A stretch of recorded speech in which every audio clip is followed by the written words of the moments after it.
Bismillahirrahmanirrahim. Assalamualaikum warahmatullahi wabarakatuh. Sekarang kita akan membahas soal TPS, UTBK ujian tulis berbasis komputer. Nah, jadi ini merupakan soal pengetahuan kuantitatif dari soal asli tahun 2019. Oke, perhatikan kita mulai menjawab mulai dari nomor 1. Nah, di nomor 1 ini diberikan ada 4 bidang. Nah, ingat kalau 4 bidang berarti total sudutnya yaitu 360 derajat. Oke, terus ini kalau saya tarik garis lurus berarti setengah dari 360, berarti totalnya adalah 180. Berarti 4W dan 5W kalau saya jumlahkan itu totalnya sama dengan 180 atau disebut dengan sudut yang berpelurus. Nah, berarti bisa saya tuliskan 4W ditambah dengan 5W itu hasilnya tadi sama dengan 180. 4W ditambah dengan 5W yaitu 9W. Hasilnya sama dengan 180 sehingga nilai W sama dengan 180 dibagi dengan 9. Hasilnya adalah 20. Nah, pertanyaannya di soal, berapakah nilai Z? Nah, Z ini ada di bagian di bagian kanan. Nah, 5W dan Z tambah 45 masing-masing sudutnya saling berhadapan. Nah, kalau berhadapan berarti jumlah sudutnya sama. Berarti bisa saya buat persamaan 5W itu akan sama dengan Z ditambah dengan 45. Nah, tadi telah kita mendapatkan nilai W yaitu 20. Kita masukkan 5 kali W yaitu 20. Hasilnya adalah Z ditambah dengan 45. 5 kali 20 yaitu 100 sama dengan Z ditambah dengan 45.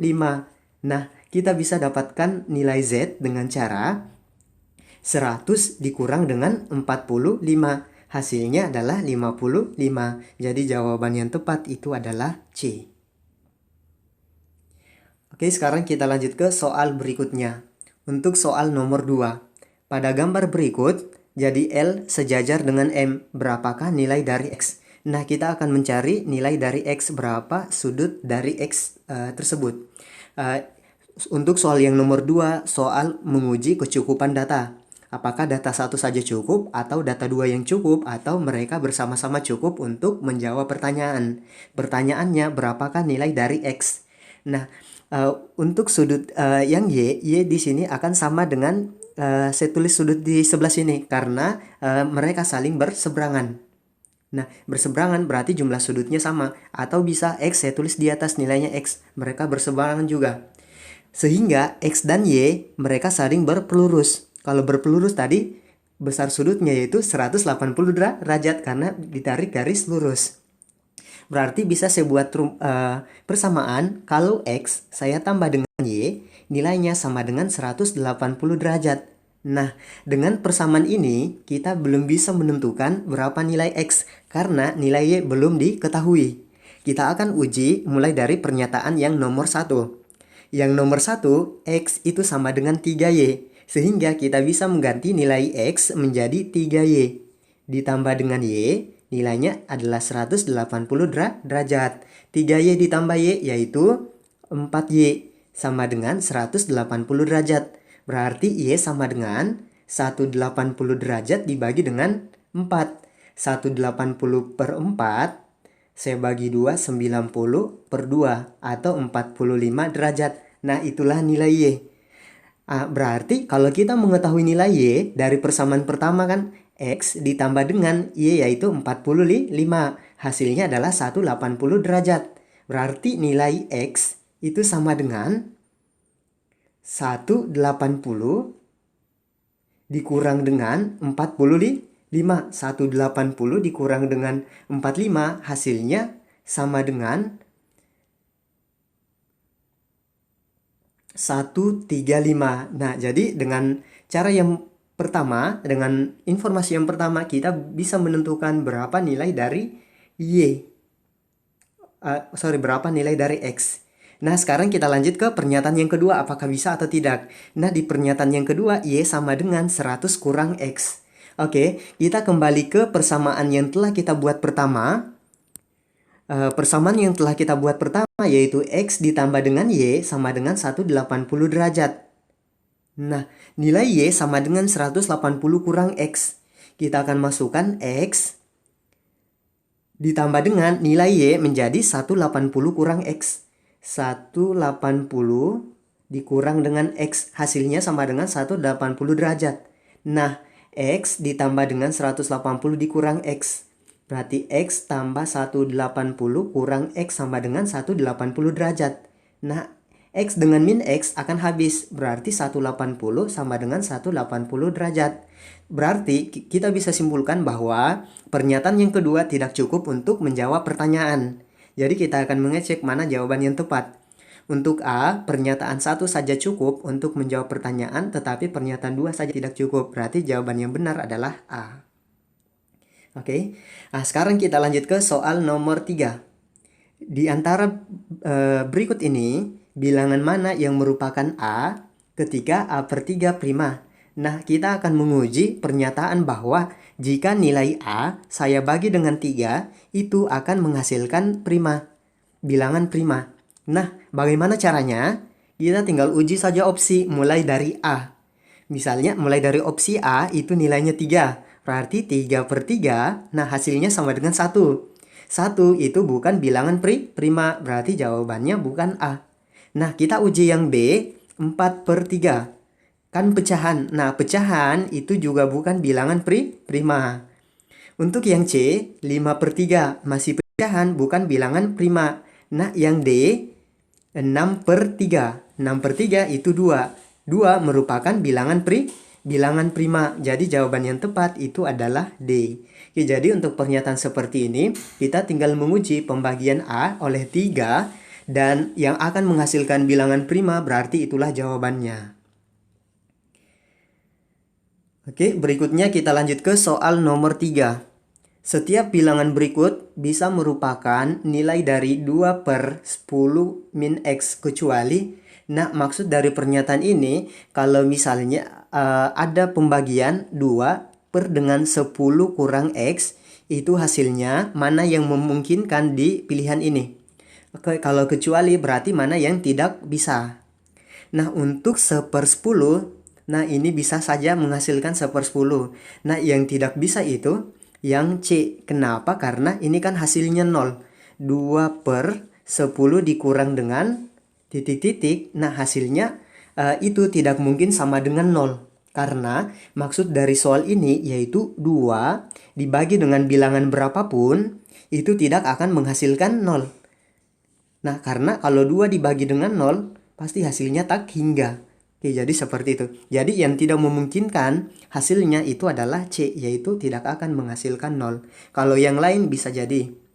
Oke, dia bisa menghasilkan 0 jika di atas itu nilainya 0. Oke, 0 per bilangan tertentu itu bisa hasilnya 0. Tapi kalau 2 dibagi dengan bilangan berapapun tidak akan mungkin menghasilkan 0. Jadi jawabannya adalah C. Oke, sekarang kita lanjut ke soal nomor 5. Nah, soal nomor 5 masih tentang menguji kecukupan data. Jika Marvin menyimpan X per 10 dari pendapatan bulanannya untuk tabungan, nah berapakah nilai X? Nilai X akan kita uji kecukupan datanya di nomor 1 dan nomor 2. Nah, untuk nomor 1, Marvin menyimpan 10% dari pendapatannya. Nah, pertanyaannya di soal, Marvin itu menyimpan X per 10. Berarti Marvin itu menyimpan X per 10 itu sama dengan 10% dari pendapatannya. Berarti 10 per 100. Nah, ini bisa saya sederhanakan. Saya coret nolnya 1. Berarti X per 10 itu sama dengan 1/10. 10-nya juga bisa saya coret. Berarti nilai X itu sama dengan 1. Jadi dengan data pertama kita bisa mendapatkan berapa nilai X. Karena pernyataan di soal X per 10 itu pendapatan bulanan yang disimpan. Nah, 10% juga pendapatan yang disimpan. Berarti X-nya itu sama dengan 1. Sekarang kita akan menguji pernyataan yang nomor 2. Nah, di pernyataan yang nomor 2, pendapatan Marvin sama dengan 25 juta per bulan. Nah, tadi soalnya telah mengatakan bahwa dia menyimpan X per 10 dari pendapatannya. Nah, berarti kita kalau pendapatannya 25 juta, kita tidak akan mengetahui berapa nilai dari X. Jadi, data pertama itu cukup, data kedua itu tidak cukup atau tidak bisa membantu menentukan nilai X. Karena X per 10 kali pendapatan itu tidak akan diperoleh nilai X berapa. Oke, jadi jawaban yang tepat adalah pernyataan 1 saja cukup untuk menjawab, tetapi pernyataan 2 tidak cukup. Jadi yang benar adalah A. Oke, sekarang kita lanjut ke soal berikutnya untuk soal nomor 6. Masih soal tentang kecukupan data. Untuk nomor 6, berapakah 0,03 dari Z? Berarti kita akan mencari berapa nilai dari Z. Oke, kalau kita mengetahui nilai dari Z, berarti kita bisa bandingkan Z dengan 0,03. Nah, melalui pernyataan yang pertama, 0,0008 adalah 0,02 dari Z. Berarti bisa saya buat persamaannya menjadi seperti ini. 0,0008 itu sama dengan 0,02 dikali dari Z. Kalau dari berarti dikali dengan Z. Nah, berarti nilai Z sama dengan, ini kan 0,0008 atau 8 dikali 10 dipangkat dengan minus 4. Dibagi sama dengan 2 kali 10 pangkat minus 2 dikali dengan Z. Berarti nilai Z sama dengan 8 dikali 10 pangkat minus 4 dibagi dengan 2 kali 10 pangkat minus 2. 8 dibagi 2 yaitu 4. Berarti 4 kali 10 pangkat minus. Nah, minus 4 dengan minus 2 itu jadi minus 2. Berarti 4 kali 10 pangkat minus 2. Kita mendapatkan nilai dari Z. Nah, kalau kita mendapatkan nilai Z, Z bisa dibandingkan dengan 0,03. Berarti data 1 itu cukup. Nah, sekarang kita akan menguji untuk data nomor 2. 0,01 dari Z adalah 0,0004. Berarti bisa saya tulis seperti ini. 0,01 dari Z berarti dikali Z itu sama dengan 0,0004. Nah, 0,01 1 kali 10 pangkat minus 2 dikali dengan Z hasilnya 4 kali 10 pangkat minus 4. Berarti Z sama dengan 4 kali 10 pangkat minus 4 diper dengan 1 kali 10 pangkat minus 2. Berarti 4 kali 10 pangkat minus 2. Jadi sama-sama mendapatkan nilai Z. Karena sama-sama mendapatkan nilai Z, jadi data 1 bisa, data 2 juga bisa. Berarti jawaban yang tepat adalah, kalau A pernyataan 1 saja cukup untuk menjawab, tetapi oke, ini salah. Pernyataan 1 saja cukup untuk menjawab pertanyaan dan pernyataan 2 saja cukup. Berarti jawaban yang tepat adalah D, karena masing-masing pernyataan bisa membantu menjawab berapa nilai dari Z. Oke, sekarang kita lanjut ke soal nomor 7. Nah, di soal nomor 7, jika X dan Y bilangan bulat, 1 kecil X kecil 7 dan 3 kecil Y kecil 4, berapakah nilai X per Y yang mungkin? Nah, kita akan menulis kemungkinan-kemungkinan dari nilai X itu sama dengan berapa. Nah, kalau pernyataannya seperti ini, berarti X itu antara 1 lebih dari 1 dan kurang dari 7. Nah, bilangan bulat yang lebih dari 1 dan kurang dari 7 berarti 2, 3, terus 4, terus 5 sampai 6. Nah, inilah kemungkinan nilai dari X. Dan nilai dari Y itu bilangan bulat antara 3 sampai 4. Oke, ini maksudnya harusnya 1 dari 1 sampai 4. Oke, kalau 1 sampai 4 berarti 2 sama 3. Nah, itulah kemungkinan nilai dari Y. Pertanyaannya, berapakah X per Y yang mungkin? Nah, untuk yang A minus sepertiga. Karena X dan Y sama-sama positif, jadi pembagian X per Y itu tidak akan mungkin menghasilkan bilangan yang negatif. Jadi A sudah pasti salah dan B juga sudah pasti salah. Oke, sekarang yang C hasilnya sama dengan 1. Nah, kalau hasilnya sama dengan 1, saya misalkan X saya ambil angka 2, berarti 2 per, dan Y saya ambil angka 2, berarti 2 per 2, hasilnya sama dengan 1, berarti bisa jadi. Jadi C saya simpan. Nah, untuk yang D, 7 per 4. Untuk nilai X, tidak ada angka 7. Untuk nilai Y, tidak ada angka 4, jadi tidak mungkin menghasilkan 7 per 4. Nah, sama halnya dengan E, tidak akan mungkin menghasilkan 7. Berarti yang memungkinkan itu adalah C, yaitu 1. Bisa 2/2, bisa 3/3. Oke, jadi seperti itu. Sekarang kita lanjut ke soal nomor 8. Nah, di soal nomor 8 ini seperakar yang dikuadratkan. Nah, ini bisa kita kerja menggunakan dua cara. Misalnya kalau seperakar 11 saya tambah dengan seperakar 11, itu terus dikuadratkan. Nah, kalau ini saya misalkan A, jadi seperakar 11 itu kita misalkan sama dengan A. Berarti A ditambah A terus dikuadratkan. A ditambah A berarti 2A terus dipangkat 2. Nah, 2 pangkat 2 itu 4. A pangkat 2 berarti A kuadrat. Kita tinggal masukkan berapa nilai dari A. A tadi kita misalkan yaitu seperakar 11 dan dikuadratkan. Berarti 4 kali dengan 1 kuadrat itu 1 per akar 11 kuadrat berarti 11. Nah, hasilnya menjadi 4 kali 1, 4/11. Jadi jawabannya C. Atau bisa kita kerja menggunakan seperti ini. A ditambah dengan A terus dipangkat 2. Berarti hasilnya A pangkat 2 ditambah 2 kali A kali A.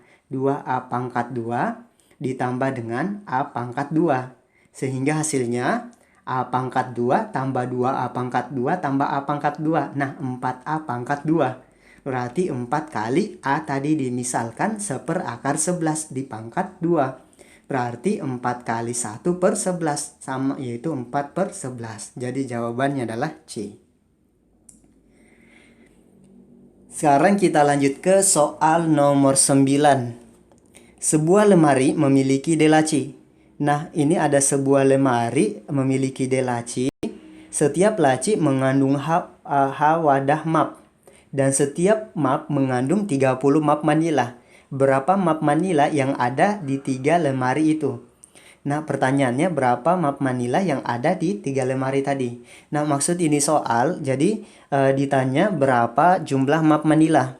Nah, map manila yang menentukan jumlahnya itu, yang pertama bergantung dari jumlah laci, terus yang kedua bergantung dari wadah map, dan yang ketiga dia bergantung dari jumlah lemari. Nah, jumlah lemarinya ada 3. Berarti map manila itu sama dengan, nah kan ada D laci, berarti D. Terus dikali dalam laci itu ada H wadah map, berarti dikali H. Nah, dikali dengan ada masing-masing ada 20 map manila, dikali 20. Jumlah lemari ada 3, berarti nanti dikali dengan 3. Berarti nilainya sama dengan 3 kali 20, 60 DH.